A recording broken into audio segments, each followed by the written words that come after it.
ദൈവനാമത്തിന് മഹത്വമുണ്ടാകട്ടെ.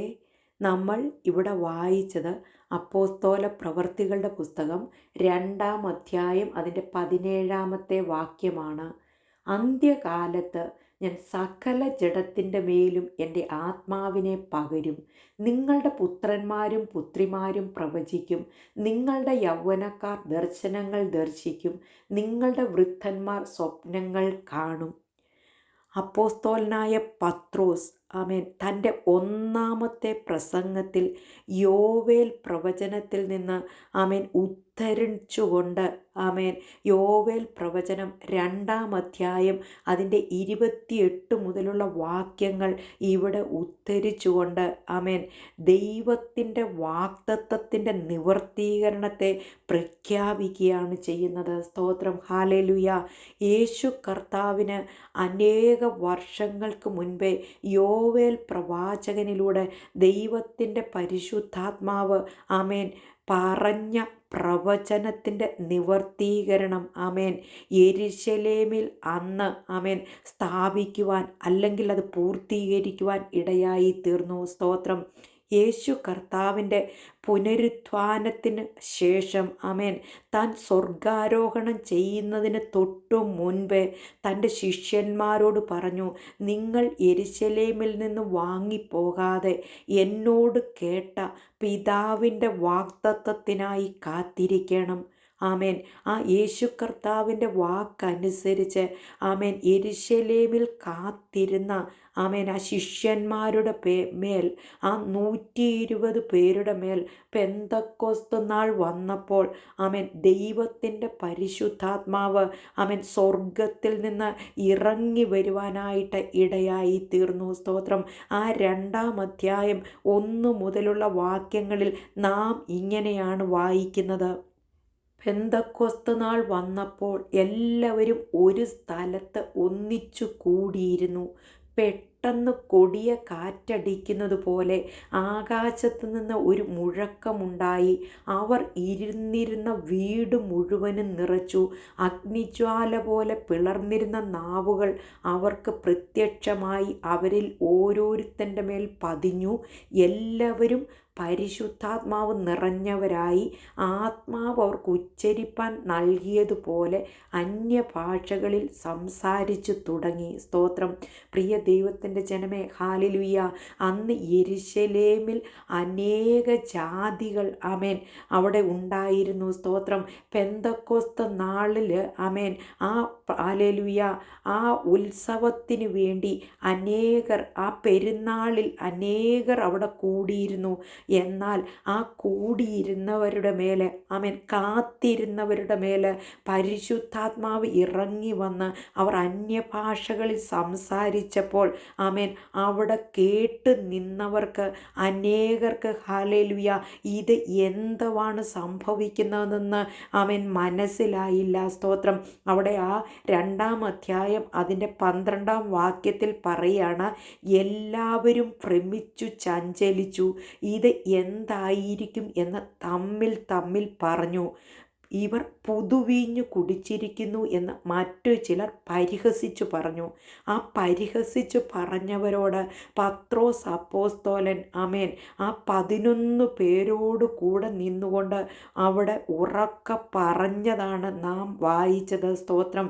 അവിടെ പറയുകയാണ്, യഹൂദ പുരുഷന്മാരും യെരുശലേമിൽ പാർക്കുന്ന എല്ലാവരുമായുള്ളവരെ, ഇത് നിങ്ങൾ അറിഞ്ഞിരിക്കട്ടെ. എൻ്റെ വാക്ക് ശ്രദ്ധിച്ചുകൊള്ളുവിൻ. നിങ്ങൾ ഊഹിക്കുന്നത് പോലെ ഇവർ ലഹരി പിടിച്ചവരല്ല. പകൽ 3-ാം മണി നേരമേ ആയിട്ടുള്ളുവല്ലോ. ഇത് യോവേൽ പ്രവാചകൻ മുഖാന്തരം അരുളി ചെയ്തതത്രേ. ആമേൻ. പ്രിയ ദൈവത്തിൻ്റെ ജനമേ, യോവേൽ പ്രവാചകൻ അരുളി ചെയ്ത ആ പ്രവചനം ഇവിടെ നിവർത്തീകരിക്കുന്നതായിട്ടാണ്. സ്തോത്രം. ദൈവത്തിൻ്റെ പരിശുദ്ധാത്മാവ് അവരുടെ മേൽ വന്നപ്പോൾ അവർ അന്യഭാഷകളിൽ ദൈവത്തെ സ്തുതിക്കുവാനായിട്ട് ദൈവത്തെ മഹത്വപ്പെടുത്തുവാനായിട്ട് ഇടയായി തീർന്നു.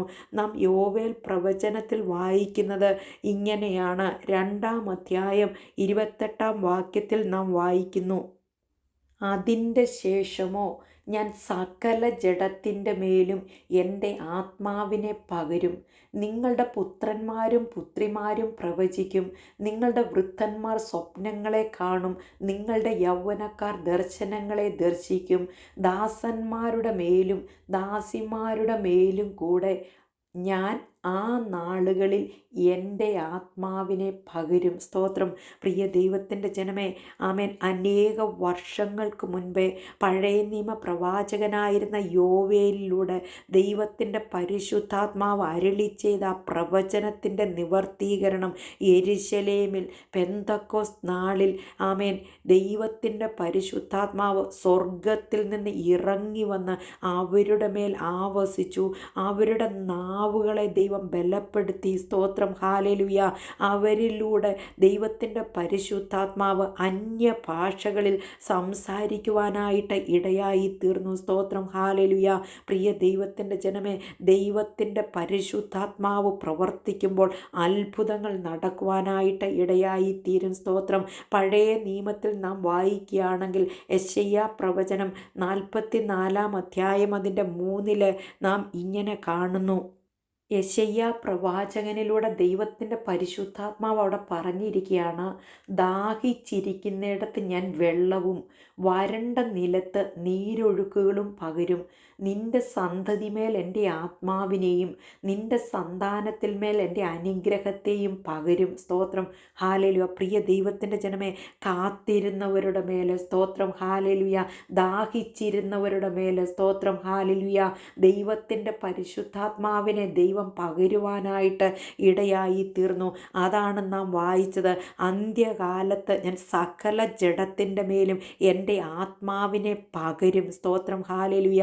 ദാഹിച്ചിരുന്നവരുടെ മേൽ, കാത്തിരുന്നവരുടെ മേൽ, നോക്കിയിരുന്നവരുടെ മേൽ സ്തോത്രം. ദൈവത്തിൻ്റെ ഹല്ലേലൂയ. യേശു കർത്താവിൻ്റെ വാക്കനുസരിച്ച് യെരുശലേമിൽ നിന്ന് വാങ്ങിപ്പോകാതെ കർത്താവിൻ്റെ വാഗ്ദത്തത്തിനു വേണ്ടി കാത്തിരുന്നവരുടെ മേൽ ദൈവത്തിൻ്റെ പരിശുദ്ധാത്മാവ് ഇറങ്ങി വരുവാനായിട്ട് ഇടയായി തീർന്നു. സ്തോത്രം. ഹല്ലേലൂയ. പ്രിയ ദൈവത്തിൻ്റെ ജനമേ, അത് അനേക ജാതികൾ സ്തോത്രം. ആമേൻ. യെരുശലേമിൽ വന്നിരുന്ന എല്ലാ യഹൂദന്മാരും ജാതികളും എല്ലാവരും കാണുവാനായിട്ട്, അവർ കേൾക്കുവാനായിട്ട് ഇടയായി തീർന്നു. അവർ അവിടെ പറയാണ്, ഇതെന്താണ് സംഭവിക്കുന്നത്, ഇതെന്താണ് നടക്കുന്നത്. അവർക്ക് അറിയാൻ പാടില്ലായിരുന്നു. എന്നാൽ പത്രോസ് അപ്പോസ്തലൻ അവിടെ പറയാണ്, യോവേൽ പ്രവാചകൻ മുഖാന്തരം പറഞ്ഞ വാക്കുകൾക്ക്, പറഞ്ഞ പ്രവചനത്തിൻ്റെ നിവർത്തീകരണമാണ് നിങ്ങളിത് കാണുന്നത്.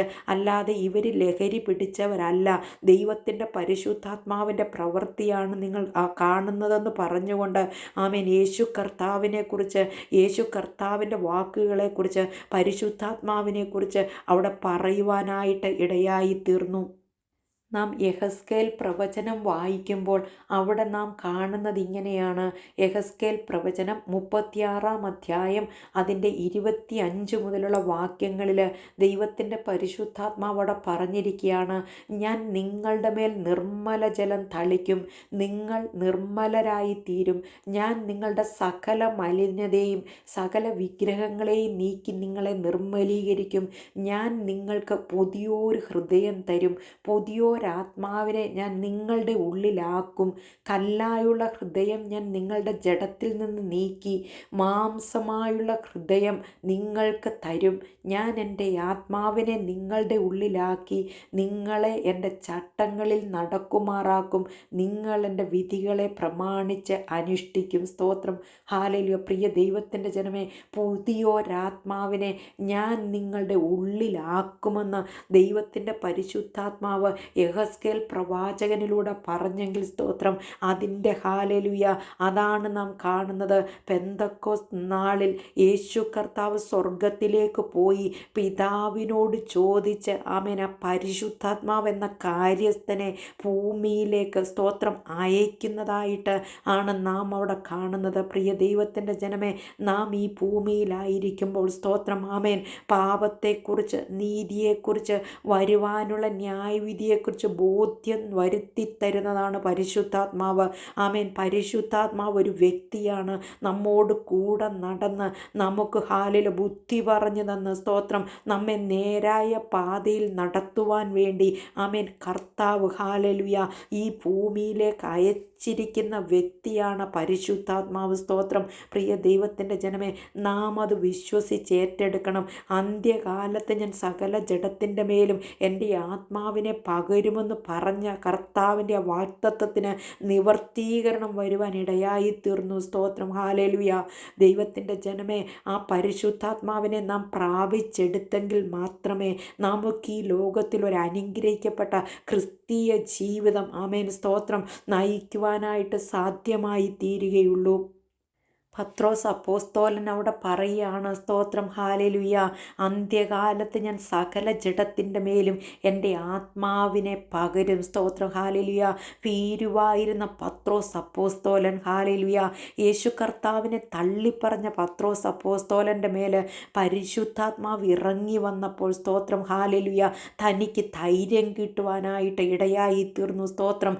തൻ ആത്മാവിനെ പകർന്നു കിട്ടിയപ്പോൾ സ്തോത്രം ധൈര്യത്തോടെ യേശു കർത്താവിനെ കുറിച്ച് ആമേൻ അവിടെ നിന്നിരുന്ന യഹൂദന്മാരോടും ജാതികളോടും ഒക്കെ കർത്താവിനെ കുറിച്ച് പറയുന്നതാണ് സ്തോത്രം നമുക്കവിടെ കാണുവാനായിട്ട് കഴിയുന്നത്. സ്തോത്രം. പ്രിയ ദൈവത്തിൻ്റെ ജനമേ, ആമേൻ പരിശുദ്ധാത്മാവിൻ്റെ ശക്തിയില്ലാതെ പരിശുദ്ധാത്മാവിൻ്റെ കൃപയില്ലാതെ നമുക്ക് ജീവിക്കുന്നത് അസാധ്യമാണ്. ഹല്ലേലൂയ. നാം പരിശുദ്ധാത്മാവിന് വേണ്ടി കാത്തിരിക്കണം. സ്തോത്രം. ഹല്ലേലൂയ. യേശു കർത്താവ് പറഞ്ഞു. ഹല്ലേലൂയ. ഉത്സവത്തിൻ്റെ മഹാദിനമായ ഒടുക്കത്തെ നാളിൽ യേശു കർത്താവ് നിന്നുകൊണ്ട് പറഞ്ഞു, ദാഹിക്കുന്ന ഏവനും എൻ്റെ അടുക്കൽ വന്ന് കുടിക്കട്ടെ. ആമേൻ. എന്നിൽ വിശ്വസിക്കുന്നവൻ്റെ ഉള്ളിൽ നിന്ന് തിരുവെഴുത്തു പറയുന്നത് പോലെ ജീവജലത്തിൻ്റെ നദികൾ ഒഴുകുമെന്ന് വിളിച്ചു പറഞ്ഞു. അവനിത് തന്നിൽ വിശ്വസിക്കുന്നവർക്ക് ലഭിപ്പാനുള്ള ആത്മാവിനെക്കുറിച്ചാകുന്നു പറഞ്ഞത്. സ്തോത്രം. ഹല്ലേലൂയ. പ്രിയ ദൈവത്തിൻ്റെ ജനമേ, നാം ആ യേശു കർത്താവിനോട് ചോദിച്ചാൽ ആ പരിശുദ്ധാത്മാവിനെ നമുക്ക് തരുവാനായിട്ട് ഇടയായി തീരും. സ്തോത്രം. ഹല്ലേലൂയ. ആമേൻ. പത്രോസ് അപ്പോസ്തലൻ പറഞ്ഞതുപോലെ അന്ത്യകാലത്ത് ഞാൻ സകല ജഡത്തിൻ്റെ മേലും എൻ്റെ ആത്മാവിനെ പകരുമെന്നാണ് പറഞ്ഞത്. സ്തോത്രം. ഹല്ലേലൂയ. പ്രിയ ദൈവത്തിൻ്റെ ജനമേ, കാത്തിരിക്കുന്നവർക്ക് വേണ്ടി ചോദിക്കുന്നവർക്ക് വേണ്ടി കൊടുക്കുവാൻ യേശു കർത്താവ് സന്നദ്ധനാണ്. സ്തോത്രം. ഹല്ലേലൂയ. ആ കർത്താവ് വിശ്വസ്തനാണ്. അതുകൊണ്ട് ആ കർത്താവിനോട് നമുക്ക് ചോദിക്കാം, പരിശുദ്ധാത്മാവിനെ പ്രാപിച്ചെടുക്കാം, ഈ ലോകത്തിൽ ഒരു അനുഗ്രഹിക്കപ്പെട്ട ക്രിസ്തീയ ജീവിതം നയിക്കാം, കർത്താവിൻ്റെ വരവിന് വേണ്ടി നമുക്ക് ഒരുങ്ങിപ്പാർക്കാം. അതിനായിട്ട് ദൈവം നമ്മെ എല്ലാവരെയും സഹായിക്കട്ടെ. ഈ വചനങ്ങളാൽ ദൈവം നമ്മെ അനുഗ്രഹിക്കട്ടെ. നമുക്കൊരു വാക്ക് പ്രാർത്ഥിക്കാം. പരിശുദ്ധ ദൈവമേ, സ്വർഗീയനായ നല്ല പിതാവേ, അടിയങ്ങളെ കേൾപ്പിച്ച അനുഗ്രഹിക്കപ്പെട്ട വചനത്തിനായി സ്തോത്രം. കർത്താവേ, ഈ വചനം കേൾക്കുന്ന ഓരോ മക്കളെയും കർത്താവേ അവിടുത്തെ ആത്മാവിനാൽ നിറച്ച് അനുഗ്രഹിക്കുമാറാകണമെന്ന് പ്രാർത്ഥിക്കുന്നു. കർത്താവേ, നിൻ്റെ നാമം മാത്രം മഹത്വം എടുക്കണം. വചനം കേൾക്കുന്ന മക്കളെ അനുഗ്രഹിക്കണം. പ്രാർത്ഥനയും യാചനയും കേട്ടതിനാൽ സ്തോത്രം. സകല യേശുപ്പച്ചൻ്റെ ധന്യമുള്ള നാമത്തിൽ തന്നെ. ആമേൻ. God bless you all.